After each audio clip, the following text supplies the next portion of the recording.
Senators, pursuant to order, will pause the housekeeping there and move to the consideration of a first speech. Before I call on Senator Paterson, could I indicate the presence in the gallery of former Senator Ronaldson, who Senator Paterson has replaced, and also former Senator Alston, who's present also. Could I remind senators that it is always the custom that first speeches are heard in silence, and with that I have great pleasure in calling Senator Paterson. Thank you, Mr President. It is a great honour to be here today. Less than 2 weeks ago, I was a private citizen. 10 days ago, I was chosen by my fellow Liberal Party members to fill this casual vacancy. 1 week ago, I was nominated by the Victorian Parliament to take up this role, and yesterday I was sworn in. It has been quite a ride. I'm particularly honoured to be filling the shoes of Senator Michael Ronaldson, who has joined us here tonight. Ronno has been a tireless servant of the Liberal Party for many decades.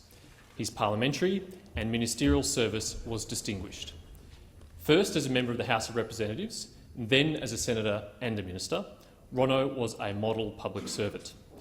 I am very conscious of his important role as a voice for regional and rural Victorians. He also happens to be a terrific bloke and a class act. I wish him well in his retirement. Like many in the Liberal Party, I don't fit the caricature of a Liberal that our political opponents and some in the media like to imagine. I come from a traditionally Labor voting family of long-term union members, and I went to public schools. But after many years of debating my parents over the dinner table and stirring my teachers in the classroom, I joined the Liberal Party at age 17 because I passionately believe in Liberal values. I'm a Liberal because I believe that we are most likely to achieve human flourishing if we give people freedom. I'm proud to call myself a classical Liberal because I recognise that we are the custodians of a set of ideas that go back centuries. We have inherited an incredibly proud intellectual tradition. Throughout history, Liberals have fought for human progress. It was people who called themselves Liberals who helped emancipate slaves, enacted religious freedom, and established the principle that all should be equal before the law. I have come to this place to fight for the things that Liberals have long fought for freedom of speech, personal responsibility, federalism and free markets. Of those, freedom of speech is particularly close to my heart. It is our most fundamental freedom. Without it, we have no capacity to argue for and defend all of our other freedoms. For me, the anti-slavery campaigner Frederick Douglass put it best. To suppress free speech is a double wrong. It violates the rights of the hearer as well as those of the speaker. We are all diminished when anyone's freedom of speech is taken away. Even if the law never prevents us from saying things that we might want to say, today it certainly prevents us from hearing things which we might want or need to hear. It prevents us from knowing what our fellow citizens believe. It denies us the opportunity to refine our thinking and develop our own ideas. Freedom of speech and freedom of thought are inseparable. For as long as I am in this place, I will stand for free speech.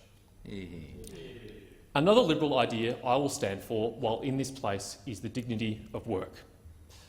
The economic case for work is clear, but there is a powerful moral case for work that also must be made. As Arthur Brooks, the president of the American Enterprise Institute, has persuasively argued, the key to human happiness is earned success. We know from study after study that people who work and provide for themselves are better off on every measure. They are happier, healthier, live longer and are better connected to their community. There is nothing more important to someone's self-esteem than feeling like they are of value to others, and there is no better way to achieve that than through paid employment. I believe it is our duty to remove every obstacle we can to work. Every intervention we make in the labour market which makes it more difficult to get and keep a job should be avoided at all costs. We must make it as easy and as cheap as possible to employ people, so that anyone who wants to work is able to. The most important reason why we must reform our welfare and industrial relations systems is not because it is good for the budget bottom line or the economy.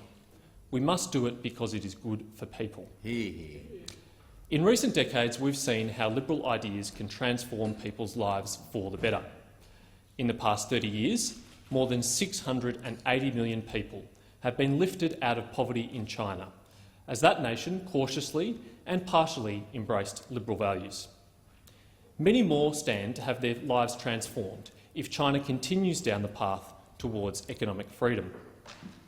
The gap between life expectancy in India and the United Kingdom in 1960 was 30 years. Today it has narrowed to 15. India is booming because it too is making steady but gradual progress towards free markets.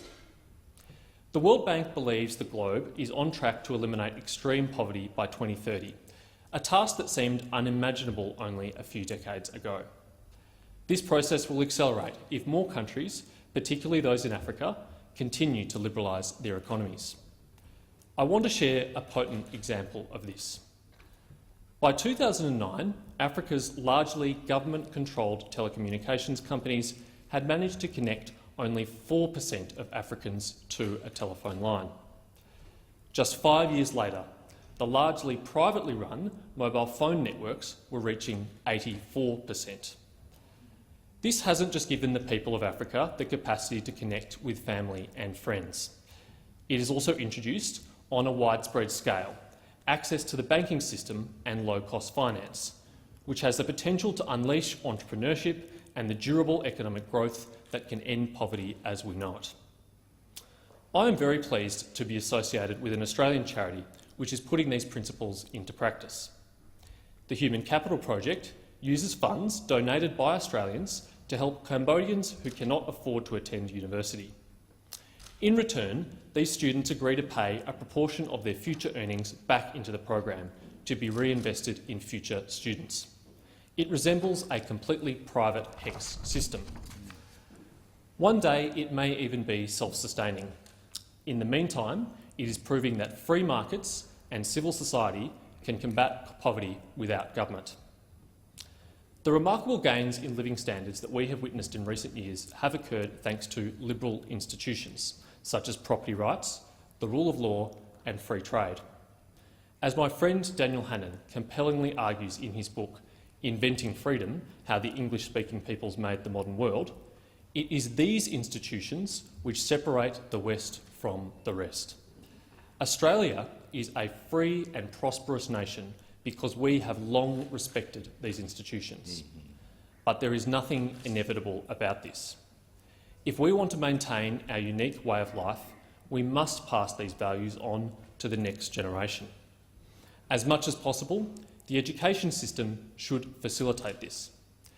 Sadly, it is becoming increasingly difficult for parents to choose a school which reflects their worldview and which will teach it to their children.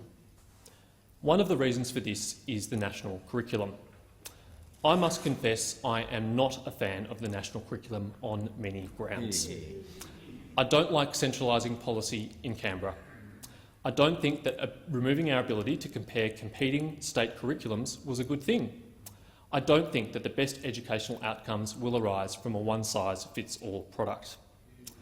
But I also believe that our current national curriculum is unbalanced and skewed towards a left-of-centre worldview, although I do acknowledge the government's efforts to improve it. I'm particularly concerned that the cross-curriculum priorities, which are to be taught in all subjects, are more aligned with progressive values than liberal or conservative ones. Those cross-curriculum priorities are sustainability, Aboriginal and Torres Strait Islander histories and cultures, Asia and Australia's engagement with Asia. These are all worthy areas of study. But here are some alternative cross-curriculum priorities which I believe are equally worthy and which may have been included if the original authors of the curriculum came from the other side of the political fence.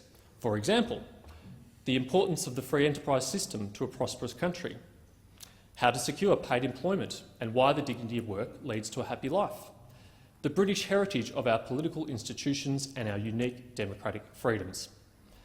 I don't outline these ideas to suggest that the curriculum should be rewritten to reflect my personal views. Although the annual Lowy Institute poll, which has repeatedly found that only a minority of young Australians believe democracy is the best form of government, indicates that it might not be a bad idea. But if the Coalition rewrites the curriculum to reflect our values each time we win office, and Labor does the same, we will be no better off and students will suffer. Instead, I believe that parents are best placed to choose what they think is most important for their children to learn. Accordingly, I propose that instead of one national curriculum, the federal government should licence multiple competing private curricula with a set of basic minimum standards. This will not only allow schools and parents to select a curriculum which reflects their values, but would also open up the school system to much more diversity, specialisation and choice. It was through educational entrepreneurship and experimentation that the charter school movement in the United States discovered that one of the keys to closing the achievement gap between wealthy and poor students was longer school hours. This would never have been possible in a regulated public system. It was only through testing alternative methods of teaching that it was discovered. I believe our national curriculum should facilitate the same competition. I am a strong supporter of the State of Israel. I admire greatly what they have built in just a few short years. Today, Israel stands not just as a beacon of liberal democracy in a sea of despotism in its own region, but as a shining example to the entire world of how to build a prosperous, tolerant, harmonious and creative country in the toughest of circumstances. I am proud of the generally bipartisan support that Israel has enjoyed from successive Australian governments, but I think we can do more to demonstrate our solidarity. Like many nations, Australia has chosen to locate our embassy in Israel in Tel Aviv. But Tel Aviv is not Israel's capital city. Jerusalem is. Every nation deserves the right to choose its own capital city. Since 1950, Israel has asserted it is Jerusalem. Since 1967, it has administered the entire city. The Israeli government has demonstrated time and time again that they are the best custodians for the religious and historical sites that are of significance to people of many faiths. I don't believe that the international community can continue to refuse to recognise their capital city of choice and the clear reality on the ground. It would be a symbolic but important step for Australia to formally recognise Jerusalem as Israel's capital city and to move our embassy there. I am very aware that, whether they like it or not, I will be seen by many as representative of my generation. One issue which I intend to take up on their behalf is the inequity of intergenerational debt. On all current trajectories, it is my generation which will be left with the task of repaying the debt accrued by this one. In November, gross federal government debt passed $400 billion for the first time. Taxpayers are now paying well over $1 billion a month in interest payments. There is no more sobering exercise for a young person, if they are looking for one, than to read successive intergenerational reports while contemplating these figures. Not only will we be paying back this debt, but we'll be doing so in an economy with a rapidly declining ratio of workers to non-workers.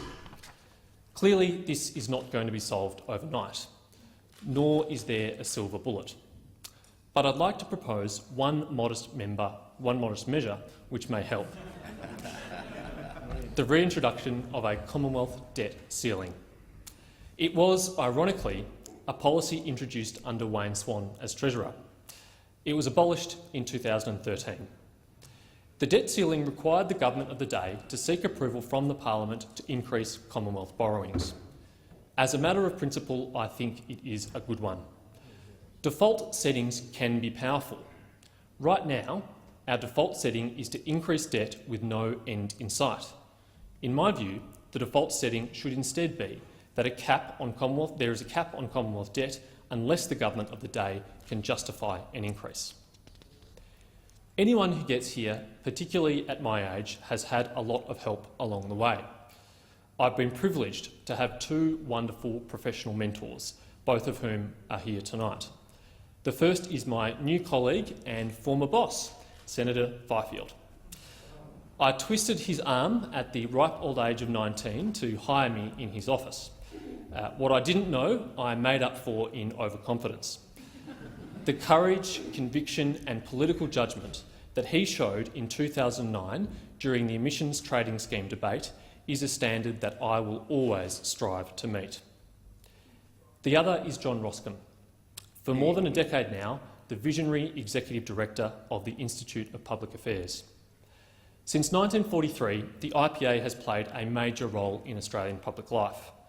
But under John's leadership, it has become a powerhouse of ideas and the first line of defence for the liberties sadly taken for granted by many in this place.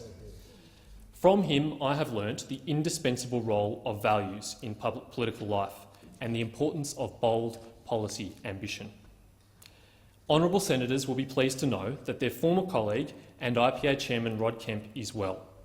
He would be here tonight if he wasn't in France with the lovely Danielle. The Kemp family, including Rod's brother David and their father CD, have contributed much more than their fair share to public policy in this country, and we are better for it. Through John and Rod, I want to thank all my former colleagues at the IPA for their support and friendship over the past 5 years. I look forward to them holding me to account as I have done to others in this place. I'm pleased to be joining what I hope is a growing IPA alumni network in Parliament, including my friends, the Speaker, Tony Smith, and Senator Ryan. Many are cynical about the sorts of friendships that one can forge in politics, but my experience, so far at least, contradicts that view. I have been blessed with many strong friendships thanks to my involvement in the Liberal Party, particularly my time as a Liberal student and young Liberal. I have many good friends here tonight, and some who couldn't be, who have not just been good companions over the years, but who worked very hard to see me take this place in the Senate. They include Aaron Lane, Jess Wilson, Gideon Rosner, Simon Breeny, Luke Tobin, Byron Hodkinson, John Shipp, Annabelle Clunies-Ross, Rowan D'Souza, Julian Berenzi, Christopher Koch, George Letton, Brendan and Sarah Rosewell, Yoni Zuckerman, John Osborne, Andrew and Steph Campbell, Evan Mulholland, Adam McKee, Max Williams and Matthew Lesh. I am very optimistic about the future of the Liberal Party because this energetic, talented generation of Liberals are now ready to step up and make their contribution to public life. One of the most admirable things about the Liberal Party is its volunteer nature. There are thousands of Australians who contribute their time and energy to the party for no reward and often little recognition, simply because they believe in Liberal values. I know that I am a beneficiary of their selflessness, so I particularly want to thank those who have supported me on this journey, including Norma Wells, Bev MacArthur, Noel Pink, David Wood, Cathy Finn, Andrew Ronalds, Noni Bartlett and Paddy Sanders.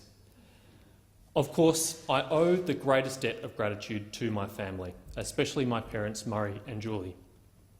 Although they don't share my politics, they have been remarkably tolerant and maybe even a little bit proud of my political endeavours. I'm holding out hope that I can at least persuade them to vote for me below the line. They instilled in me a great sense of self-belief and supported me every step of the way. To my equally passionate and much more philosophically sound brother, Alexander, good luck for your wedding on Saturday to the lovely Ali. My number one co-conspirator in all of this, though, has been my amazing wife, Lydia. She is, and always will be, the first and last person I turn to for advice. Over the past few months, she has balanced supporting me with growing her new, agile and innovative startup business. My greatest achievement is undoubtedly persuading her to marry me. To the Beveridge family, thank you for raising such a remarkable person and welcoming me into the clan. Tonight I've laid down the markers which I will one day judge my own contribution by. I hope that I can live up to them. If I am ever lost for direction, I will remind myself of President Calvin Coolidge's measure of his own time in office. Perhaps one of the most important accomplishments of my administration has been minding my own business. I thank the Senate for the courtesy it has extended me this evening. Well done. Thank you.